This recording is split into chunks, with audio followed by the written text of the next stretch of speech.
What's up guys, welcome back to my channel, Willy Kun Channel, dan kembali lagi di podcast cerita seram. Dan hari ini gue mau lanjutin cerita mengenai Lasmi sang kuntilanak merah. Oke, sebelum gue mulai menceritakan part 2 dari si Lasmi, gue mau kasih kalian sedikit informasi mengenai klarifikasi dari cerita ini nih. Dari cerita ini banyak timbul pertanyaan gimana si Valen dan adiknya Ara bisa bercerita atau ngobrol sama kuntilanak merah ini nih. Nah, beberapa waktu kemarin dia baru upload video sama Raditya Dika. Dia jelasin kalau memang kuntilanak merah ini masih ada silsilah keluarga dengan si Ara sama si Valen nih. Nah, kemudian juga banyak timbul pertanyaan apa perbedaan kuntilanak merah sama kuntilanak putih. Nah, di video itu si Valen sama adiknya Ara sempat menjawab pertanyaan itu.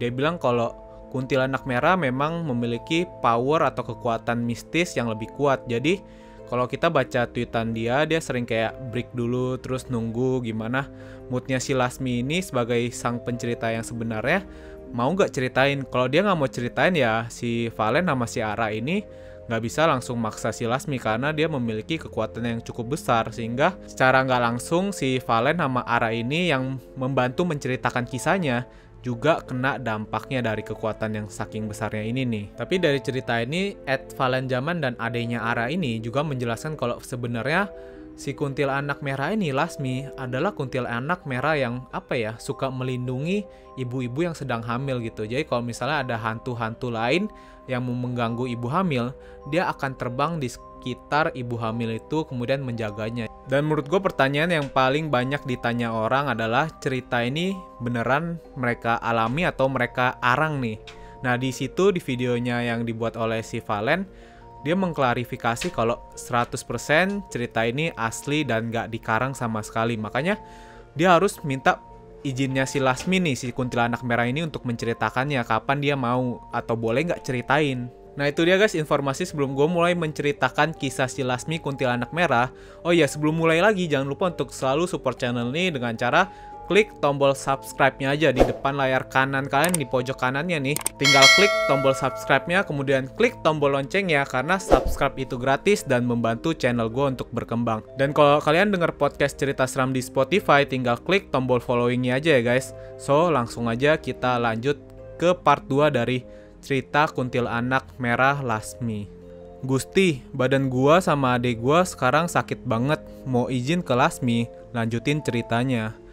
Kalian bisa bayangin, sebadan-badan tuh sakit dan napas sesek. Nyelarasin energi kali ini lebih gede, ditambah ada jurik lain kayak Pocong, Kunput, sama Genderuwo yang pengen ikutan curhat. Maaf terlambat ya guys, karena gua harus bener-bener make sure gua sama adik gua siap. Sudah siap mendengarkan Lasmi kembali bercerita? Oke, kita lanjut aja. Saat mobil pengangkut itu menerjang Lasmi, tubuhnya terseret dan wajahnya menghantam tanah berbatu sampai sejauh kurang lebih 8 meter. Peristiwa tragis itu begitu cepat, tapi Lasmi masih ingat dengan betul rasanya dijemput kematian yang tidak dikehendaki. Tak ada satu mata pun yang menyaksikan. Si supir kaget menyadari telah menabrak seorang wanita. Namun temannya si supir malah berkata, sia, kumaha maut sia," yang artinya, "Aduh, gimana nih? Kayaknya meninggal deh." Si supir bergegas turun, memeriksa kondisi Lasmi yang sedang kejang mengeluarkan darah dari mulutnya yang robek sampai ke telinga. Rahangnya mencuat. Si supir menelan ludah, dia sontak melirik-lirik sekitar, takut ada yang melihat. Kemudian teman si supir ikut turun memeriksa. "Kumaha tolongin we atuh, menu karunya." Lasmi melihat mereka dengan pandangan mengabur. Si supir menarik temannya masuk ke dalam mobil. Temannya sempat tidak setuju, tapi si supir mengatakan, sia si goblok, mun aya naon-naon teh kumaha, boga barudak ti imah, buru naik goblok." Yang artinya, si goblok, gimana kalau terjadi sesuatu? Kita kan punya anak keluarga di rumah. Cepetan naik goblok. Lasmi mendengar dengan samar. Darah terus mengalir. Rasa sakit maha dahsyat mulai meremas perutnya. Lasmi hanya bisa menyaksikan mobil yang menabraknya pergi. Dia memandang ke langit. Berbagai kenangan berkelebat di ingatannya. Senyum teduh Asep, kedua orang tuanya di kampung, masa kecilnya, dengan angan-angan membesarkan sang buah hati. Air mata Lasmi berlinang bercampur darah. Wait guys, adik gua lagi nangis dengerin Lasmi nangis.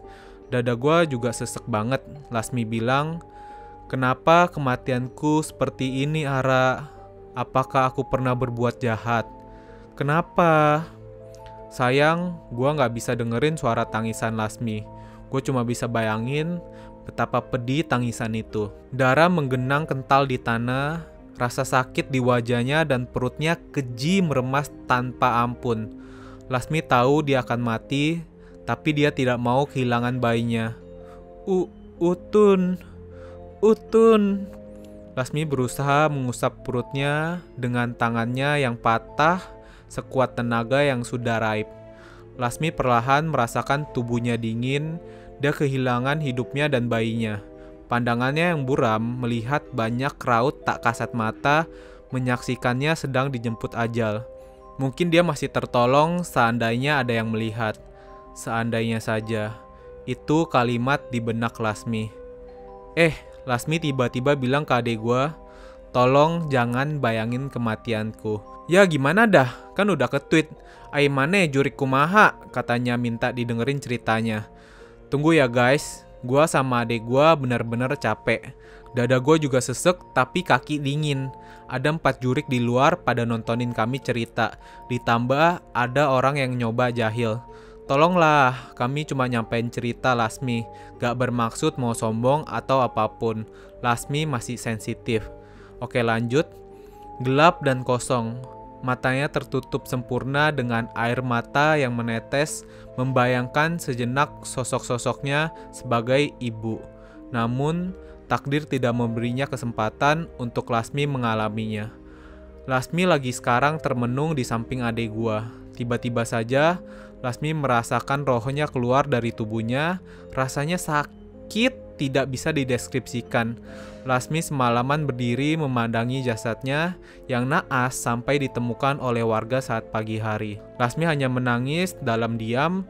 Sekitar pukul 5 pagi, sepasang suami istri yang sedang berjalan kaki melihat jasad Lasmi. Sontak, Lasmi minta tolong agar jasadnya dipulangkan, tapi suaranya tak terjemah oleh mereka. Lalu suami istri itu kalut melihat jasad yang mengerikan. Si suami menyuruh istrinya mengabarkan warga. Oh iya, sebelum lanjut, teman-teman yang minta lanjutannya cepet, mohon sabar ya. Bagian cerita yang sensitif bikin Lasmi emosional. Dia juga punya perasaan. Lasmi kuntilanak merah yang punya energi besar. Kalau emosionalan, kami kena imbasnya, jadi sakit. Kami nanyain pelan-pelan, makanya lanjutannya berjeda. Tidak lama beberapa warga berkumpul. Seseorang mengetuk kentungan berseru, "Ayah mayit, ayah mayit!" Yang artinya ada mayat, ada mayat. Suasananya pun ramai dan tegang. Seorang lainnya kenal dengan Asep dan mengatakan, "Allahu Akbar, etata pamajikannya Asep lain." Dia sadar itu Lasmi karena selendang ciri khas Lasmi saat nyinden. Segeralah dia naik andong ke rumah Asep. Saat itulah Asep sedang panik mencari Lasmi di sekitar rumahnya karena istrinya belum pulang. Lasmi pulang duluan tidak lewat jalan yang biasanya Asep dan tim sindennya lewat. Asep belum tahu Lasmi sudah tiada, tapi ketakutannya melanda hebat pikirannya. 1 jam kemudian temannya itu sampai ke rumah Asep. Asep sedang duduk di depan, linglung melihat temannya. Asep berdiri, "Aya naon ka dieu?" Temannya itu menatap iba Asep. "Leusep, kumahanya?" "Aya naon," kata Asep. "Lasmi toh. Tos maot," ucapnya pelan. Asep langsung jatuh terduduk. Asep terisak, perasaannya hancur seketika dan tubuhnya gemetaran. Dia masih belum bisa menerima kabar duka itu dari temannya. "Ya Allah, Gusti," kata Asep lirih. "Sabar, Sep." "Kumaha urang bisa sabar?" Asep menggeleng. "Lasmi di mana?" kata Asep. Temannya langsung menuntun Asep ke TKP. Tangis Asep pecah selama menuju lokasi. Dia tidak bisa membayangkan hidupnya setelah ini. Lasmi sudah tiada, lalu bagaimana dengan nasib jabang bayi yang sedang dikandungnya? Asep hanya terus berdoa, berharap ada keajaiban. Sesampainya di lokasi, warga mengerumuni jasad Lasmi.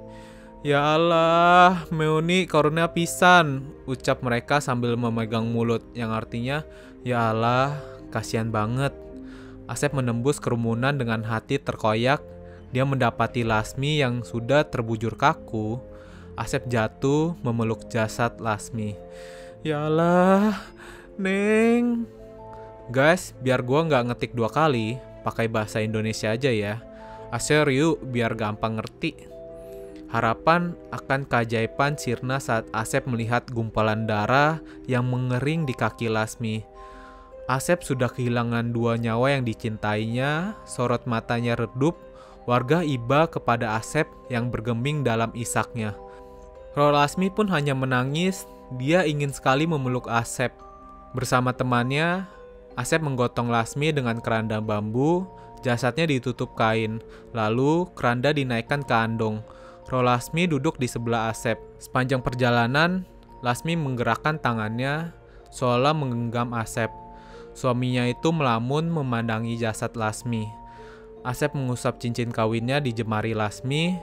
Neng, Akang janji, cuma Neng yang ada di hidup Akang. Neng yang tenang ya di sana.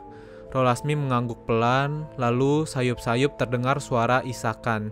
Asep menoleh bingung, ternyata berasal dari temannya yang duduk di kursi depan.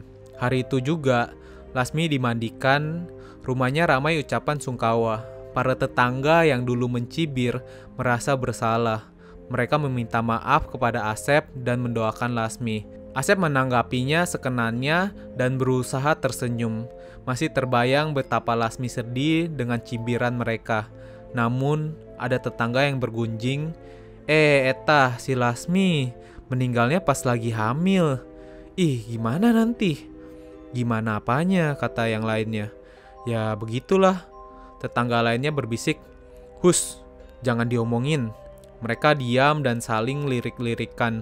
Mereka tidak tahu bahwa Roh Lasmi mendengarkannya. Guys, maaf ya agak lama, soalnya ini part paling menyakitkan bagi Lasmi. Tolong jangan dibayangin, cukup dibaca aja. Tibalah momen yang membuat tangisan Asep dan Lasmi benar-benar pecah. Sebelum selesai dimandikan, dukun beranak mengeluarkan janin yang dikandung Lasmi. Setelah janin dikeluarkan, Lasmi hanya menutupi wajahnya karena tidak kuat menyaksikan Asep yang begitu terpukul. Keluarga Asep sampai menarik-narik Asep untuk menenangkan dirinya dan mencoba mengikhlaskannya. 10 tahun mereka mendambakan kehadiran si buah hati, tapi harus kehilangannya. Ini bisa dibilang part yang ditunggu-tunggu, penyebab Lasmi jadi kuntilanak merah. Barusan pas Lasmi cerita bagian ini ke adik gua, dia sedih sekaligus marah. Suaranya sampai bikin Ara tutup kuping saking seremnya. Dia kembali mengingat saat berpisah dengan anaknya. Lasmi menatap urukan tanah terakhir janinnya dikubur. Lalu dia terpejam, terbesit wajah supir yang menabraknya. Tiba-tiba kepedihan tak tertahankan mengoyak hatinya. Muncul dendam kesumat untuk dibalaskan kepada anak si supir. Lasmi harus menyaksikan si supir merasakan penderitaannya. Oke guys, untuk hari ini udahan dulu ya. Gua sama Ara udah capek banget. Sebenarnya kami berdua belum benar-benar istirahat dari semalaman karena gangguan yang kami ceritakan. Harap maklum ya, terima kasih udah sabar, nungguin dan selalu menyimak. Hatur nuhun juga, kata Lasmi. Selain itu, Lasmi juga mau hangout dulu sama temen-temennya. Jadi itu dia guys, part 2 dari cerita Kuntilanak Merah Lasmi yang diceritakan oleh Valen Zaman. Gue juga nungguin lagi nih gimana kelanjutannya karena penasaran banget ya dengan cerita si Kuntilanak Merah ini. So kita tunggu aja. Itu dia guys cerita si Lasmi Kuntilanak Merah part 2 yang udah gue ceritain ke kalian. Gue juga mau ingetin kepada kalian kalau kalian punya cerita serem atau pengalaman gaib, terus kalian mau share, gampang banget tinggal DM Instagram gue di Willy Kun. Kemudian gue akan menceritakan ulang cerita mistis kalian ya guys untuk di share di cerita seram. So thank you guys for watching this video dan tunggu part 3 nya ya guys. See you guys.